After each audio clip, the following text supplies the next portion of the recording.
I'm not downgrading what you did, but I've evolved. And I think you're still attached to an old version of me. And he didn't like it at first. Like he was just like, what? I'm like, no, I'm grateful for the gift. When my daughter went and bought her gift, it matched where I was. Because sometimes what we're dealing with and how we're growing internally, it does begin to show externally. It Yeah. shows, at least for me. So bringing that to his awareness, brought about, okay, I do see, because he didn't know what he didn't know. Right.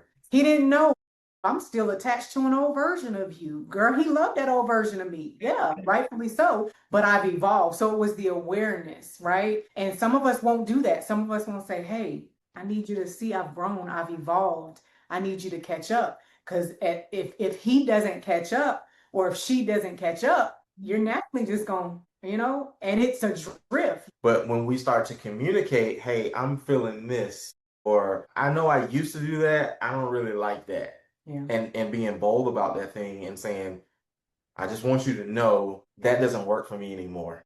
Doesn't mean that I don't want you, doesn't mean that I'm ready to leave. I want you to come up a little bit. And it hurts. It hurts a little bit, right? When you let that tension go in that rope, you might fall. You're probably gonna slip a little bit. But the less the tension is, the closer you get. And so instead of it being a tug, now the rope is not even, you don't even realize you got the rope in your hand because you're so close now. And there's no more of that pulling and that fighting and that tension, that drifting for a couple that has been together 11 years or whatever, like Jessica Simpson, like you said, was it Jessica Simpson? Yeah, and her husband. I feel like if they just communicate where they were going, they could have went together instead of saying, I'm probably going this way and you're stuck over there, and I'm tired of pulling, so I'm just gonna let the rope go. Right. And go on about my way. And so that's something that I know we definitely worked on, and just communicating that and being okay with saying I don't really like that no more. Try this, or understanding what we do like, because a lot of times I know for me, I'm cool with He's so minimum steady. sometimes. You know what I mean? Yeah. I don't need a whole lot.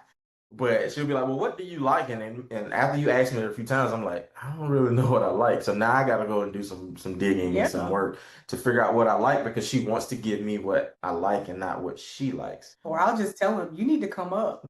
I speak it in plain language, meaning set a standard. Because my husband, he's the type of person that, because he's so Mr. Steady, like his expectations, I feel like for me sometimes I'd be like, what expectations down here? If you want me to fold them clothes, tell me to fold them clothes. You get what I'm saying? Or ask me to fold them clothes.